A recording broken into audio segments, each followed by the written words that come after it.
आप सभी को स्वागत है। तो हम लोगों ने पिछले कुछ वीडियो में महात्मा गांधी और महात्मा गांधी और कॉन्स्टिट्यूशंस के बारे में हम लोगों ने पढ़ा है और भी सारे इसी तरह से वीडियो आते रहेंगे। आज हम लोग लेकर आए हैं न्यायपालिका यानी जुडिशियरी। ठीक है, तो आज हम लोग पढ़ेंगे जुडिशियरी के बारे में और इनको इस तरह से पढ़ेंगे कि एग्जाम में इनसे रिलेटेड क्वेश्चन आए तो छूटे ना।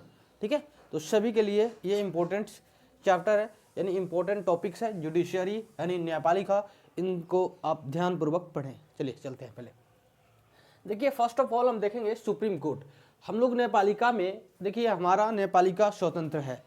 ठीक है, हमारा न्यायपालिका स्वतंत्र है। इसी कारण से इसे एग्जीक्यूटिव के अंदर नहीं रखा गया है, क्योंकि जुडिशरी एग्जीक्यूटिव के अंदर जिस दिन इन्वॉल्व हो जाएगा उस दिन से हमारा न्यायपालिका पर से सबका विश्वास ही उठ जाएगा। ठीक है, इस कारण से न्यायपालिका स्वतंत्र है, क्योंकि एग्जीक्यूटिव जुडिशरी में कभी इन्वॉल्व नहीं होता और कभी भी जुडिशरी अपने अंदर एग्जीक्यूटिव को इन्वॉल्व होने भी नहीं देगा। क्यों नहीं होने देगा? क्योंकि इसका मामला 2014 यानी 2014 में ही आया हुआ था। वो आपको हम बताएंगे इसी वीडियो में। तो चलते हम आगे इस वीडियो में। देखिए, सबसे पहले पढ़ेंगे हम लोग सुप्रीम कोर्ट। क्या पढ़ेंगे? Supreme court. इसका वर्णन पढ़ेंगे। सुप्रीम कोर्ट का वर्णन जो है हमारा भाग 5 में है। भाग 5 में है। सुप्रीम कोर्ट का वर्णन कब किया गया है? हमारा कॉन्स्टिट्यूशन के भाग 5 में है और अध्याय 4 है। ठीक है, सुप्रीम कोर्ट किस में है? तो भाग 5 में और अध्याय 4 में है। अनुच्छेद 124 से लेके 147 तक, अनुच्छेद 124 से लेकर 147 तक है। अनुच्छेद कब से कब है? 124 से लेकर 147 तक है। इसका सुप्रीम कोर्ट का वर्णन किया गया है। भारत शासन अधिनियम 1935 से लिया गया है। जो हमारा सुप्रीम कोर्ट है इसको कहां से लिया गया है? तो ये भारत शासन अधिनियम 1935 से, यहाँ है ये भारत शासन अधिनियम 1935 से सुप्रीम कोर्ट को लिया गया है। ओके, तो सुप्रीम कोर्ट को कहां से लिया गया है? भारत शासन अधिनियम 1935 से। उसके बाद हम पढ़ेंगे उद्घाटन कब किया गया था। तो हमारे सुप्रीम कोर्ट का उद्घाटन किया गया था। कब किया गया था? तो 28 जनवरी 1950 को सुप्रीम कोर्ट का उद्घाटन कब किया गया था, यानी इसको एस्टेब्लिश कब किया गया था? तो 28 जनवरी 1950 को इसको एस्टेब्लिश किया गया था। उसके बाद हम आदर्श वाक्य इसका क्या है? ये तो धर्मस्तता जया। ठीक है, इसका आदर्श वाक्य, सुप्रीम कोर्ट का आदर्श वाक्य क्या है? ये तो धर्मस्ततो जया। ठीक है, यही इसका आदर्श वाक्य है। उसके बाद यहाँ पे इसके स्थापना के बारे में कुछ दिया हुआ है रिलेटेड वर्ड, उसको भी हम पढ़ते हैं, देखते हैं क्या है ये। फर्स्ट ऑफ ऑल में इसमें हम ये पढ़ेंगे कि 1 अक्टूबर यानी 1 अक्टूबर 1937 में इसे संघीय अदालत के रूप में जाना गया है। जो हमारा आज सुप्रीम कोर्ट यानी उच्च न्यायालय जिसको बोलते हैं, सुप्रीम कोर्ट, सॉरी उच्च न्यायालय हाई कोर्ट हो जाता है, सॉरी जो हमारा सुप्रीम कोर्ट होता है उसको पहले हम किस नाम से जानते थे? तो संघीय अदालत के रूप में इसको जानते थे। किस नाम से? संघीय अदालत के रूप में जाना जाता था। फिर इसको 28 जनवरी 1950 ईस्वी को इसे भारत के उच्चतम न्यायालय के रूप में जाना गया। कब? तो 28 जनवरी 1950 को इसे भारत के उच्चतम न्यायालय के रूप में जाना गया।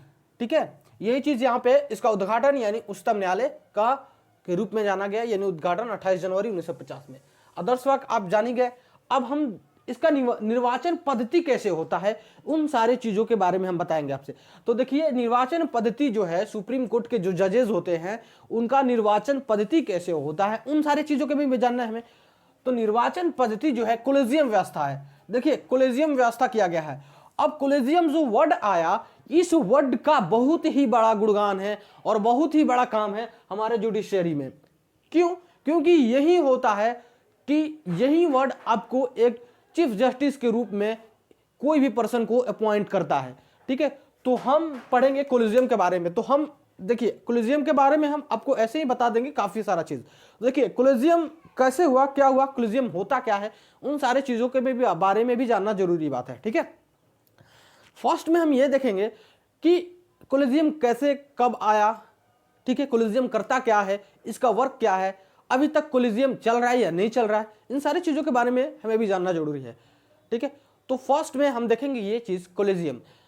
तो जब हमारा देश आज़ाद हुआ यानी 1947, उसके बाद से जैसे हमारा ये क्या बोलते हैं संविधान, सुप्रीम कोर्ट बना, तो 28 जनवरी 1950 से, तो इसमें भी एक मुख्य जजेस होना जरूरी था, यानी चीफ जस्टिस होना जरूरी था।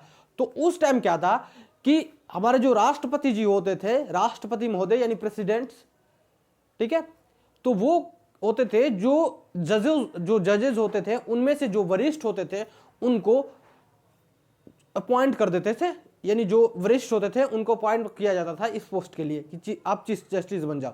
ठीक है, उस टाइम सिर्फ और सिर्फ हमारा प्रेसिडेंट पे ये डिपेंड करता था कि वो किसको अपॉइंट कर रहे हैं, और अपॉइंट कैसे किया जाता था, जो वरिष्ठ लोग थे उनको अपॉइंट किया जाता था। फिर क्या हुआ, ये मामला चलता रहा 1973 यानी 1973 तक ऐसे ही अपॉइंट करता चला गया लोग। ठीक है, ऐसे ही यही पद्धति चलती गई। उसके बाद क्या हुआ, 1975 में आप लोग को भी मालूम होगा एक आपातकाल लगा हुआ था। उसके बाद ये पद्धति जो हुआ भंग हो गया। भंग होने के बाद क्या हुआ कि 1975 के बाद ये क्या बात हुआ कि एक एम राय थे, एम राय ने, जो कि इनसे कई 5-6 सीनियर जजेस और वरिष्ठ जजेस भी थे, तो उनको ना अपॉइंट करके इनको अपॉइंट कर दिया गया जज यानी चीफ जस्टिस के रूप में। एम राय थे, आप नाम याद करना, 1973 में इनको अपॉइंट किया गया था, एम राय को। ठीक है, 1973 में एम राय को चीफ जस्टिस के रूप में अपॉइंट किया गया था। क्योंकि इनसे ये पद्धति क्यों भंग हुआ, क्योंकि इनसे 4-5 जजेस उसमें ऐसे थे जो इनसे वरिष्ठ थे और इनसे ज़्यादा ज्ञान, इनसे ज़्यादा एक्सपीरियंस भी वाले थे, फिर भी उनको अपॉइंट नहीं किया गया, लेकिन इनको अपॉइंट किया। तो ये पद्धति क्या हुआ कि छोड़ दिया गया। ठीक है, फिर क्या हुआ, फिर इसमें इनके बाद कुछ हद तक 2-3 साल और तक क्या हुआ कि वरिष्ठ जजों की जो क्रम थी ऐसे ही आती गई। फिर 1977 यानी 1977 में क्या हुआ कि एक वेग थे, वेग उनका नाम था, एम उनका भी कुछ ऐसे ही एम करके नाम था, वेग उनका नाम था। आप प्लीज कमेंट सेक्शन में इसका नाम लिख रहे पूरा नाम क्या है। वेग जी थे, उन्हें भी ऐसे ही 10, उनमें तो 10 ऐसे वरिष्ठ नागरिक जजेस थे जिनको अपॉइंट करना था, उनमें से उनको ना अपॉइंट करके इनको अपॉइंट किया गया। ठीक है, तो ये सारी चीज पद्धति चलती है। तो इन कारण से उस टाइम बाद क्या कुछ मतलब इस तरह से मतलब ना होने के कारण जुडिशियरी में जैसे ये क्रमागत जो क्रम चल रही थी ये टूट गई। इसके कारण क्या हुआ कि बीच में एक नियम आया जिसके कारण कि चीफ जस्टिस और राष्ट्रपति दोनों का विचारधारा को मिलाकर एक चीफ जस्टिस को अपॉइंट किया जाएगा। ठीक है, तो इन सारे चीजों को तो ये चल ही रहा था। तब तक क्या हुआ कि चीफ जस्टिस जो थे तो अपना विचारधारा रखते थे और राष्ट्रपति जो हमारा प्रेसिडेंट थे वो भी अपना विचारधारा रखते थे। लेकिन कहीं ऐसा भी होता था कि जहां चीफ जस्टिस और राष्ट्रपति का विचारधारा मेल नहीं खाती थी, जिस कारण से विवादास्पद मुद्दे उठ सकते थे। तो इस कारण से सोचा गया कि इनमें कुछ ऐसा किया जाए कि दोनों का विचारधारा भी रख दिया जाए। तो फिर क्या हुआ कि कहा गया कि चीफ जस्टिस और राष्ट्रपति महोदय जो भी होंगे, ठीक है, उनका विचारधारा रखने के लिए एक कोलिजियम टाइप का व्यवस्था किया गया। ये कोलिजियम आया कब से, देखिए हम बताते हैं। 1993 यानी 1993 में कोलिजियम नाम का एक बेंच को व्यवस्था किया गया। ठीक है, उसमें कहा गया कि विचार विमर्श करना राष्ट्रपति को जरूरी है एक कोलिजियम के ऊपर, यानी उसमें जजेस होंगे, जजेस अपने फैसले सुना देंगे, उसके बाद ये राष्ट्रपति के पास ये भेजा जाएगा, उसमें राष्ट्रपति विचार विमर्श करेंगे। ठीक है, ये सही लगा तो सही है और नहीं तो गलत लगा तो गही है, इतना तक राष्ट्रपति के हक में था।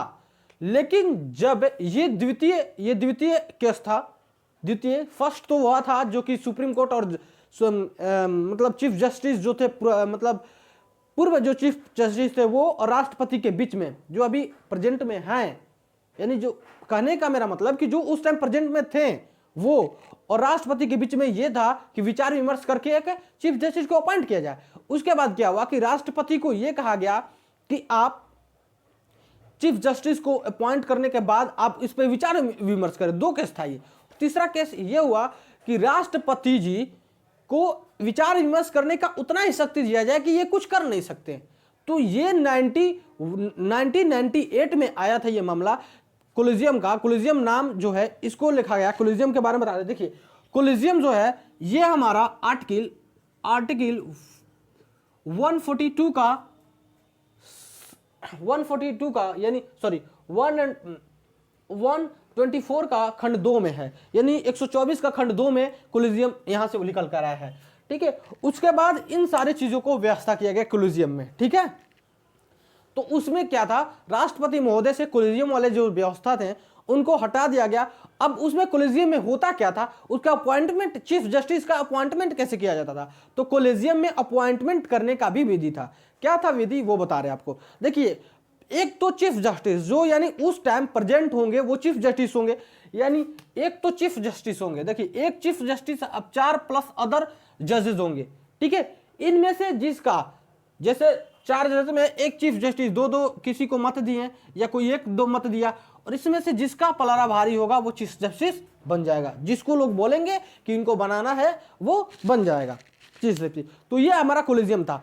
फिर क्या हुआ, इसी यही कोलिजियम अभी तो चलते आ रहा था 2014 हमने वीडियो के स्टार्टिंग में ही आपसे बात बोला था कि 2014 यानी 2014 में एक और मामला आया था, यानी अमेंडमेंट, कॉन्स्टिट्यूशन अमेंडमेंट एक्ट 99, यानी कब, कौन सा कॉन्स्टिट्यूशन एक्ट, यानी 99 कॉन्स्टिट्यूशन संविधान संशोधन, 99 संविधान संशोधन आया था। कब, तो 2014 में। क्या वो था, तो वो था हमारा कि डायरेक्ट किया गया था, वो हमारा जो एग्जीक्यूटिव है उसको जुडिशियरी में ऐड किया जा रहा था। ठीक है, इस कारण से संविधान ने क्या किया कि 2014 में तो किया गया था, इसमें लोकसभा राज्यसभा दोनों लोगों से पास कर दिया गया था इन चीजों को। लेकिन जैसे ही हमारा कॉन्स्टिट्यूशन यानी जुडिशियरी में इस चीज को पहुंचाया गया, वहां पे हमारा इसको रद्द कर दिया गया। क्यों रद्द कर दिया गया, क्योंकि इसमें कभी भी बोला ही, हमारा कॉन्स्टिट्यूशन ये बोलता है कि कभी भी जुडिशियरी में हमारा एग्जीक्यूटिव इन्वॉल्व नहीं हो सकता, और यहाँ पे डायरेक्टली हमारा इन्वॉल्व कर रहा था। इस कारण से इनको रद्द कर दिया गया, वहीं पे स्टॉप लग गया। ठीक है, तो ये सारे कोलिजियम, उसके बाद उसको रद्द करने के बाद अभी भी हमारा जो कोलिजियम व्यवस्था चलता है, वैसे ही 5 जजेस की बेंचेस बैठती हैं, उसमें से जिसके पक्ष में मत गिरता है वही हमारा चीफ जस्टिस बनता है। और हाँ, एक और चीज है कि पहले जो था राष्ट्रपति महोदय एक जैसे कोई विधि का मतलब, विधि मतलब हाँ नियम कानून का जो विशेषज्ञ होगा उसको चीफ जस्टिस के रूप में भी अपॉइंट कर सकते हैं। चलिए हम आगे अब चलते हैं। कोलिजियम के बारे में हमने बहुत जाना। देखिए न्यायाधीश का कार्यकाल जो होगा 65 वर्ष की आयु तक होगा। ठीक है, या तो वो 65 वर्ष के हैं या 65, देखिए 6 साल या 65 वर्ष में से कोई एक होना चाहिए। ठीक है, उसके बाद प्राधिकृति भारत के संविधान द्वारा इनको प्राधिकृति कैसे मिलती है, भारत के संविधान द्वारा। पदों की संख्या अभी कितना है, एक 33 और एक चीफ जस्टिस। 33 तो ऐसे न्यायाधीश होंगे जैसे चीफ जस्टिस नहीं होंगे, 33 न्यायाधीश होंगे, यानी 33 न्यायाधीश होंगे और एक चीफ जस्टिस होंगे। एससी होगा, यानी सुप्रीम कोर्ट भवन का डिजाइन किसने किया था, तो सुप्रीम कोर्ट भवन का वास्तुकार जो था कौन था, तो गणेश विका जी। गणेश विका जी कौन थे, सुप्रीम कोर्ट का वास्तुकार कौन थे, गणेश विका जी। आगे चलते हैं। कार्यकाल 65 वर्ष जो होता है। अब देखते हैं इनका सुप्रीम कोर्ट का जजेस का जो कार्यकाल होता है वो बारे में बात है। तो 65 वर्ष यानी न्यायाधीशों की सेवानिवृत्ति महाभियोग सिद्ध होने पर 65 वर्ष से पूर्व हटाया जा सकता है। देखिए 65 वर्ष तक, अपनी उम्र तक, जितना उनका उम्र हुआ, यानी जब से अपॉइंट हुए वो उनका उम्र 65 वर्ष होने तक वो रहेंगे, या उससे पहले उन पे क्या लग जाए, महाभियोग पद्धति, महाभियोग सिद्ध ना हो तब तक, अगर महाभियोग सिद्ध हो गया तो 65 वर्ष से पहले भी उन्हें हटा दिया जा सकता है। न्यायाधीशों की योग्यता, इनका योग्यता क्या होती थी, न्यायाधीश भारत के चीफ जस्टिस बनने का योग्यता क्या होता था, उनके बारे में जानते हैं। देखिए फर्स्ट ऑफ ऑल हम ये देखेंगे कि व्यक्ति द्वारा, है ना, व्यक्ति होगा जो चीफ जस्टिस बनने के योग्य होगा, उसमें योग्यता क्या होगा वो देखते हैं। तो व्यक्ति भारत का नागरिक हो। फर्स्ट ऑफ ऑल ये देखना होगा कि व्यक्ति वो जो चीफ जस्टिस बनने जा रहा है वो भारत का नागरिक हो, ठीक है।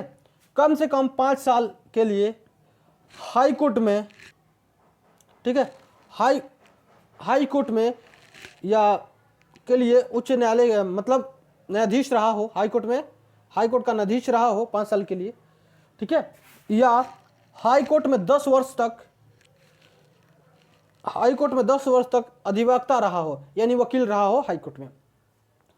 उसके बाद या राष्ट्रपति के राय में एक वरिष्ठ, बोले ना, प्रतिष्ठित विधि का ज्ञाता हो, यानी राष्ट्रपति के राय में एक प्रतिष्ठित विधि का ज्ञाता हो जिसको हम चीफ जस्टिस अपॉइंट कर सकते थे, ठीक है। ये भी हो सकता है। आगे पढ़ेंगे रीट। इसमें कुछ रीट इस तरह से, हमारा रीट जो है ये संविधान कॉन्स्टिट्यूशन में आता है, इसलिए हमको यहाँ पे पढ़ाना पड़ा। रीट जो अनुच्छेद 32 में है, अनुच्छेद 32 को कहा गया है संविधान का आत्मा, ठीक है। भीमराव अंबेडकर जी ने भी कहा है कि हमारा अनुच्छेद जो आर्टिकल 32 है वो हमारा संविधान का आत्मा है, ठीक है। इसमें 5 प्रकार की रीटें हैं, उन 5 प्रकार की रीटों को पढ़ लेते हैं। देखिए, पहला बंदी प्रतिरक्षण, ठीक, प्रत्यक्षण, बंदी प्रतिरक्षण, ठीक है। उसके बाद परमादेश, क्या, परमादेश। उसके बाद प्रतिषेध, उसके बाद उत्प्रेषण, उसके बाद, ठीक, अधिकार प्रश्न, ठीक है। इस 5 प्रकार के रीट को हम अनुच्छेद 32 में पढ़ने हैं। अब हम पढ़ेंगे इसके बारे में सर्वोच्च न्यायालय की शक्तियां। हमारे सुप्रीम कोर्ट की शक्तियां क्या है, सुप्रीम कोर्ट की शक्तियां क्या है, सर्वोच्च न्यायालय की शक्तियां क्या है। तो फर्स्ट ऑफ ऑल हम ये देखेंगे सर्वोच्च न्यायालय की शक्तियां में क्या होता है। मूल अधिकार, सर्वोच्च न्यायालय की शक्तियां क्या है, मूल अधिकार, मूल अधिकारिता, रीट अधिकारिता, मूल अधिकार यानी अधिकारों का मूल अधिकारता है उसके पास, रीट का अधिकारता है उसके पास, अपीलीय अधिकारिता, अपीलीय अधिकारिता है, ठीक, सलाहकारी अधिकारिता है, अपीलीय अधिकारिता, सलाहकारी अधिकारिता। देखिए फिर से सर्वोच्च न्यायालय की शक्तियां कौन कौन से, मूल अधिकारिता, रीट अधिकारिता, अपीलीय अधिकारिता, सलाहकारी अधिकारिता, ये सारे अधिकारिता हैं। उसके बाद अभिलेख न्यायालय, अभिलेख न्यायालय भी हमारे सुप्रीम कोर्ट में है, इसका मुख्य शक्तियां हैं, सर्वोच्च शक्तियां हैं, ठीक है। और उसके बाद न्यायिक पूर्वावलोकन, ये भी हमारा शक्तियां हैं, ठीक है। अब आगे देखते हैं, यहाँ पे वर्तमान में, यहाँ पे भी देख लेते हैं वर्तमान, यहाँ पे सुप्रीम कोर्ट के महत्वपूर्ण निर्णय। अब देखिए ये इन सारे चीजों के बारे में ये यहाँ से कुछ पॉइंट है, वन लाइनर क्वेश्चन के पॉइंट है जो बीबीआई बन सकते हैं। सुप्रीम कोर्ट ने अभी तक अपने जो निर्णय दिया है अपने पक्ष में, उन सारी चीजों के बारे में बोलते हैं, अपने पक्ष में नहीं, जो लोगों के पक्ष में दिया है। देखिए, शंकरी प्रसाद बनाम भारत सरकार, जो सुप्रीम कोर्ट ने अपना निर्णय कब दिया था, 1951 यानी 1951 में। कौन सा, शंकरी प्रसाद बनाम भारत सरकार, ये कब गया था, 1951 में निर्णय दिया गया था। उसके बाद सज्जन सिंह बनाम राजस्थान सरकार, सज्जन सिंह बनाम राजस्थान सरकार कब था, 1965 में यह निर्णय दिया गया था, सज्जन सिंह बनाम राजस्थान सरकार। उसके बाद गोलकनाथ बनाम पंजाब सरकार, गोलकनाथ बनाम पंजाब सरकार का निर्णय कब दिया गया था, तो 1967 यानी 1967 में। फिर से एक बार देखेंगे, शंकरी प्रसाद बनाम भारत सरकार कब था, 1951, शंकरी प्रसाद बनाम भारत सरकार 1951।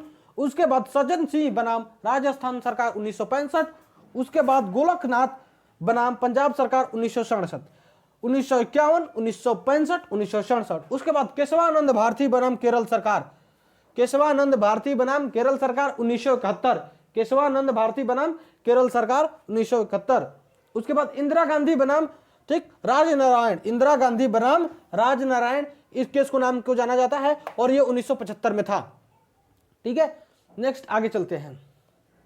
देखिए, अब हम पढ़ेंगे कुछ ऐसे बात जो महत्वपूर्ण है। ये देखिए, भारत के प्रथम मुख्य न्यायाधीश कौन थे, तो वो हरिलाल, ठीक ना, जय किशन केनिया थे, हरिलाल जय किशन केनिया थे। और ये इनका कार्यकाल क्या था, तो 26 नवंबर 1950 से लेकर 6 नवंबर 1951 तक। भारत के प्रथम चीफ जस्टिस कौन थे, तो हरिलाल जय किशन केनिया, यानी हम लोग, ठीक, ऐसे जे कन्या बोलते हैं उनको हम बोलेंगे हरिलाल जय किशुन केन्या उनका नाम था, जिनका कार्यकाल था 26 नवंबर 1950 से लेकर 6 नवंबर 1951 तक। उसके बाद भारत के प्रथम मुख्य न्यायाधीश हरिलाल जयकिशन केन्या थे। सुप्रीम कोर्ट के पहला ठीक ना, सुप्रीम कोर्ट के पहला महिला न्यायाधीश कौन थी? तो फतिमा बीबी थी, जो कब बनी थी? तो 1987 में, यानी 1987 में। कब? 1987 में। उसके बाद दलित समुदाय के पहले न्यायाधीश कौन थे? तो केजी बालकृष्णन और एसएच ठीक ना कपाडिया ठीक ना पारसी थे। दलित समुदाय के जो बने थे पहले मुख्य न्यायाधीश, तो दो थे ये। तो एक कौन थे? तो केजी बालकृष्णन, और एक बने थे एसएच कपाडिया, यानी पारसी के थे। ठीक है। उसके बाद वर्तमान में हाई कोर्ट के संख्या कितनी है? हाई कोर्टों की संख्या कितनी है? यानी सुप्रीम कोर्ट नहीं, हाई कोर्टों की संख्या कितनी है? तो 25 है। वर्तमान में हाई कोर्टों की संख्या कितनी है? 25 है। वर्तमान में हाई कोर्ट की संख्या कितनी है? 25 है। उसके बाद भारत के 1862 ईस्वी में पहली बार 3 हाई कोर्टों की स्थापना की गई थी। कौन कौन थे? तो ये सारे क्वेश्चन बन सकते हैं, इस कारण से हमने पढ़ाया है।